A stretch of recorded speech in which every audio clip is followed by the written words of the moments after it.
नमस्कार दोस्तों, मैं हूं दीप्ति और आपका मेरे चैनल पर बहुत बहुत स्वागत है।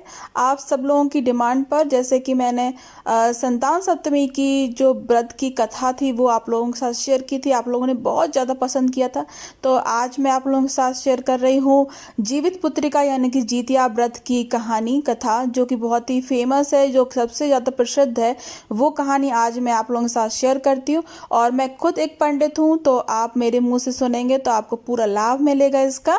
तो चलिए हमारी व्रत की कथा शुरू करते हैं। तो सबसे ज़्यादा महत्वपूर्ण जो कथा होती है वो है चील और सियारन की।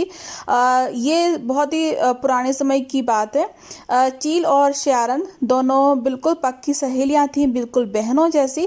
चील जो थी वो पेड़ के ऊपर रहती थी और सियारन जो है वो पेड़ के बीच में गड्ढा बनाकर, जो उसकी जड़ होती है, उसके जो तना होता है उसमें होल कर कर उसमें गड्ढा कर कर उसमें रहती थी।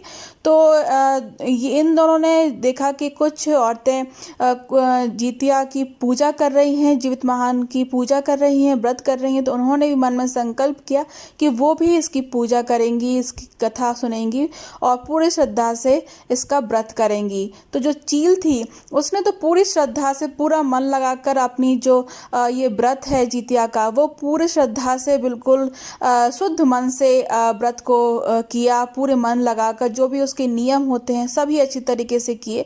पर जो सियारन थी उसके मन में थोड़ा सा खटका सा हमेशा से बना रहा कि हमें जल्दी से कुछ मिल जाए खाने को, हड्डी वगैरह मांस वगैरह मिल जाए खाने को। मतलब उसके मन में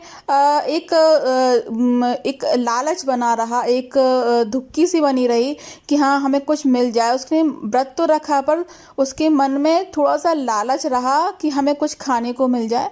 क्योंकि जब भी हम कोई व्रत रखते हैं, कोई संकल्प लेते हैं व्रत का, तो हमें पूरी श्रद्धा से पूरे नियम करने चाहिए और मन सिर्फ भगवान के प्रति आप भजन में और पूजा में मन रहना चाहिए। कभी भी ये नहीं हमें सोचना चाहिए कि हमें कुछ लालच से खाने को मिल जाए। क्योंकि क्या होता है, कभी कभी आपको लगता है कोई नहीं देख रहा, पर भगवान हर जगह होते हैं। भगवान आपके हर एक पाप और पुण्य का हिसाब रखते हैं, चाहे वो इस जन्म में मिले चाहे अगले जन्म में।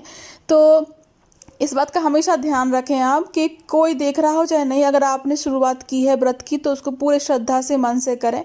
तो जो सियारन थी उसने उसको मन में बिल्कुल भी संतोष नहीं हो रहा था और बिल्कुल भी एक लालच बना रहा। तो वो जल्दी गई दोपहर के टाइम और शमशान घाट जाकर उसने सारी हड्डियां और मांस वगैरह सब वहां से उठाकर ले आई और अपनी गुफा में छुपा कर रख दिया कि किसी को पता नहीं चलेगा और वो चुपके से खाती रहेगी।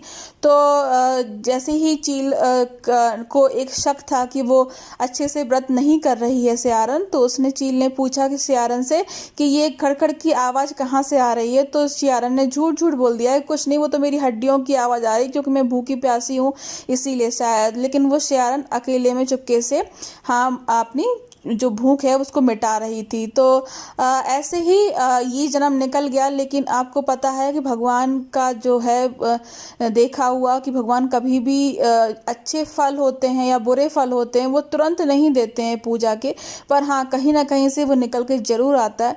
तो ये दोनों इस जन्म में मर गई और अगले जन्म इनका मनुष्य योनि में हुआ। मनुष्य योनि में हुआ तो चील जो है वो एक दासी के रूप में पैदा हुई रही और जो सियारन थी वो रानी बनकर पैदा हुई, रानी बनी अगले जन्म में। तो जो सियारन थी वो रानी बनकर भी बहुत दुखी रही क्योंकि उसके कोई भी पुत्र जीवित नहीं रहते थे, कोई भी रोग से कोई बीमारी से होते ही मर जाते थे। और जो चील थी वो बहुत ही सुखी थी अपने परिवार के साथ, उसके सारे पुत्र जीवित रहे, स्वस्थ रहे, बहुत सुंदर और कोई भी बीमारी नहीं, बहुत अच्छी तरीके से सुखी और संपन्न रहने लगे। तो एक दिन उस समय भी इन लोगों की काफ़ी अच्छी प्रीति थी, दोस्ती थी। तो उसको थोड़ा सा लालच हुआ, दुख हुआ कि हम अगर ये दासी के बच्चे क्यों इतने सुंदर और स्वस्थ हैं, तो उनको मारने के संकल्प से कुछ न कुछ कारण से वो उसको मारने के लिए कुछ न कुछ उनके उसके चील के बच्चों को देती रहती थी, कुछ भिजवाती रहती थी। जैसे कि सर्प मिठाई के डिब्बे में भिजवा दिए या फिर जहर से भरे लड्डू भिजवा दिए।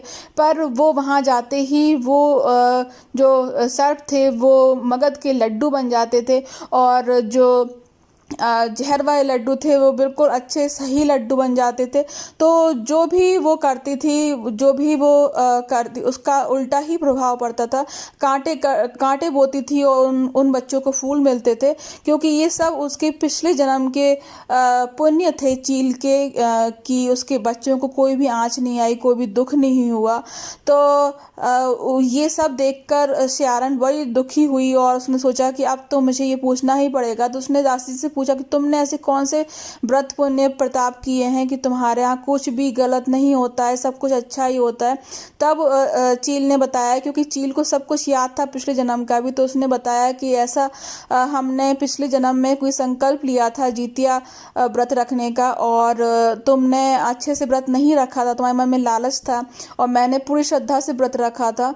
तो अगर तुम इस साल, इस जन्म में तुम जीवित महान भगवान से कहोगी तो शायद हमारे भगवान हमारी विनती सुन लें और तुम्हारे सारे कष्ट दूर हो जाएं। तो सियारन ने मन ही मन संकल्प किया कि मेरे अगर अच्छे पुत्र हो जाएं, सभी सब कुछ अच्छा हो, तो अगले साल से मैं भी व्रत रखूंगी। तो जीवित महान भगवान दया के दाता हैं, उन्होंने उसकी बात सुनी और उसके सारे पुत्र जीवित होने लगे और जो भी बच्चा होता था वो जीवित होता था और स्वस्थ रहता था। तो उसने भी आगे से ये भगवान की पूजा करना शुरू करा, व्रत करना शुरू किया, बिल्कुल श्रद्धा से मन लगाकर। तो जैसे ही जीवित महान भगवान ने उसकी चील और सियारन की सुनी, वैसे ही वो हम सब की भी सुने। हमारे बच्चे हम सब दीर्घायु हों, स्वस्थ रहें, सुखी रहें और हमारा व्रत सफल रहे।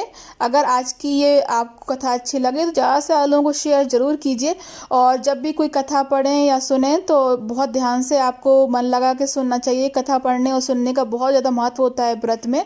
और फूल और अक्षत हाथ में ज़रूर लेकर कथा सुने और फिर वो भगवान के चरणों में रखें।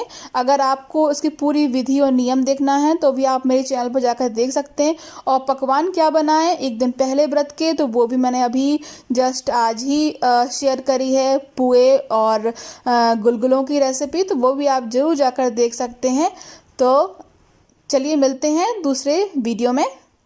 नमस्कार।